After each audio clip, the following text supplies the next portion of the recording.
So, Sheldon, there's this thesis, right, that as the unconventional players consolidate and there's more scale, and some of this Maryam was talking about, they'll move a little bit more away from the factory drilling approach to a more thoughtful, scientific, engineered based drilling approach. And that's where I guess software like what you guys at CMG produce can potentially add a lot of value.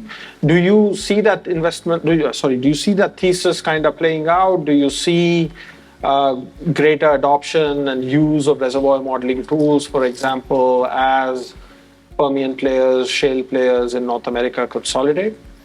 Yeah, that's a good question, and to kind of tie into what both of you have said about acreage, there are a number of clients certainly that still have tier one acreage, but quite a few that don't any longer, and so they're all trying to maintain the production levels, trying to optimize their recovery. So they're being smarter about some of their decisions, and as much as maybe some folks in the room don't like to hear it, but a few years ago, there was a lot of shale activity where it was a matter of engineering by, well, what did we do last time? What did we do last week? What's our neighbor across the way doing, right? And a lot of that's gone. And so applying more science to it. And so not just core reservoir simulation technology, but making sure there's robust physics within that simulation technology.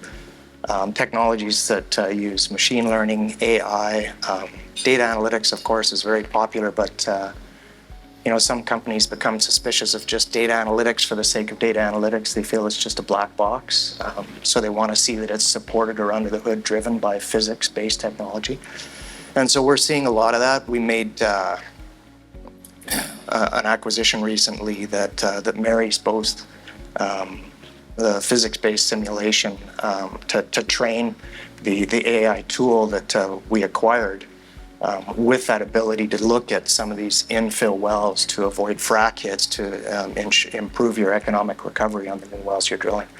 So we are seeing it.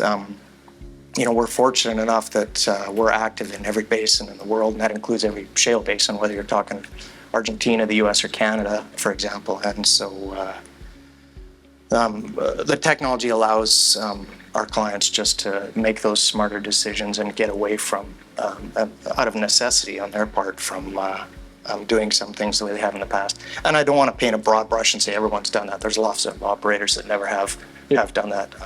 And so absolutely we're seeing that trend. So Sheldon, you've been in and around the oilfield services space for a while, in and around software. Crusty thing. For software for oilfield or oil and gas applications. And then, so maybe we take a slightly broader view of digital in oil and gas, right? Not just the CMG focus, but maybe more broadly. A lot of push towards digitalization in the last 5-10 years. To what extent has that been productive, successful? To what extent has that delivered on its value proposition? Where are there gaps, or where have we fallen short? Or what are opportunities to, I guess, deploy more digital tools in and around? Like maybe just a high-level view would be helpful. Okay, well, I'll take a step back. I'll go more than 10 years back. I mean, digitalization has, the industry gets a lot of criticism about the lack of digitalization, but in pockets, reservoir simulation's one, offshore monitoring is another. It's been there for a while, and I've been involved in that, but it hasn't been broadly applied. And go back 10, 12 years, maybe a little more. A lot of data gathering, a lot of data coming in. It was all about get the data. But think carefully to everyone in this room. What was done with the data?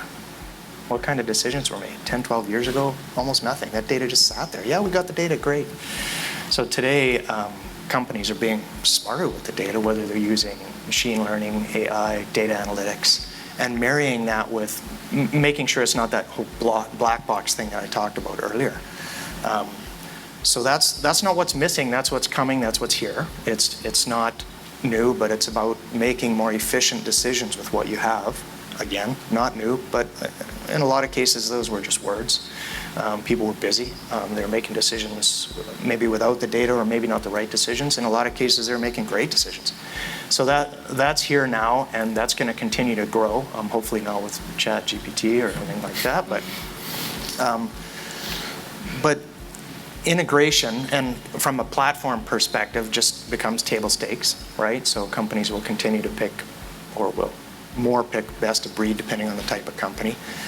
But integration from an infrastructure perspective and the data that comes from that and the decisions you make, right? Whether you're talking offshore infrastructure on a large production platform related to the field, or you're talking something back office. Again, I go back my past a bit, and I worked with what was at the time a competitor to CMG, but their focus was not reservoir simulation, it was something else. And there was lots of talk about integration with our clients, but integration to those clients meant something different, right? It was strictly on the G&G side of the house. And so I'm talking about something a little broader. I'm talking about the decisions you make subsurface and the impact on the facilities. Or if you're talking CCS work, the decisions you make on the surface and the impact subsurface, right, if you go the other direction.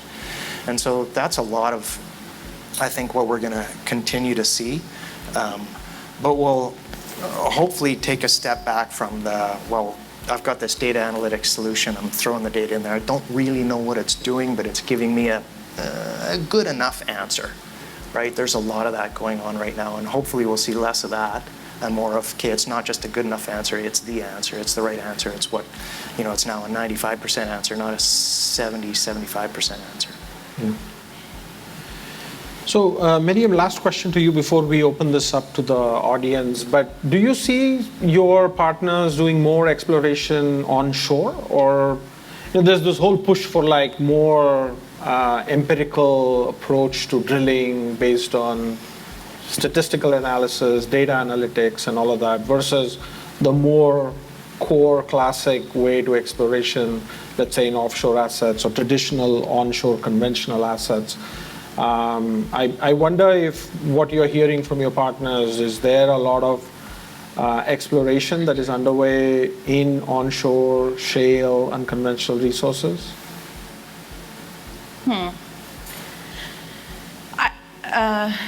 I don't think traditional exploration, if you're talking about traditional exploration, we're not seeing a lot of that. But our acreage is primarily in the Delaware and the Northern Midland and the Southern Midland, so those are known quantities. As far as, I think, applying the mindset of applying the science and the physics, not just the analytics, we see operators doing that for sure. We do the same thing, right? So we have a massive amount of data that comes into us that our operators give us, so proprietary data that we then take well by well, or seismic, or completions data, what have you. We take all of that with what we're getting in the public space. We're creating golden records. We're analyzing it, but that is incredibly powerful to have that amount of data and to be able to interpret it. But we don't do that away from the modeling. So we utilize, CMG. We have packages where we're modeling things. We're looking to see what we would expect. In some cases, we may do it before an operator comes in and tries that. In other cases, we may be coming in afterwards to see, calibrate our models. Are they showing what we would expect to happen when they've tried that new completions methodology, or tightened well spacing, or widened well spacing? And I think to your point, the real key there is that you have all of this data. It was collected over time. It is certainly a challenge, depending on how you collected that information, to get it all into a usable format. I can speak for University Lands and say that 10, 15 years ago, they were definitely collecting the information, but it wasn't in a particularly usable format. So it's all there, but how do you get it? How do you use it? How do you assess the quality, improve the quality, join it with other information you have, and then make a really smart decision from it? And I think that's really been the remit for my team, is to take that and to create value out of it. I think from our perspective, what we offer our operators is an opportunity to talk to engineers, geoscientists, technical professionals that aren't new to this acreage. So if they've moved in through a lease sale or through a transaction or consolidation, they are experts in what they do, and we, I think, apply a level of expertise to our acreage that can be really complementary. So I know that's a long-winded answer to, is there exploration? I would say not in the traditional sense, but I think as far as applying science to what people are doing and how they're doing it, we certainly see that. We do have some acreage, that isn't really currently attracting oil and gas development. If anybody wants to explore it, be happy to include it in the next lease sale. But that's not what we're really seeing a lot of activity or capital commitment to.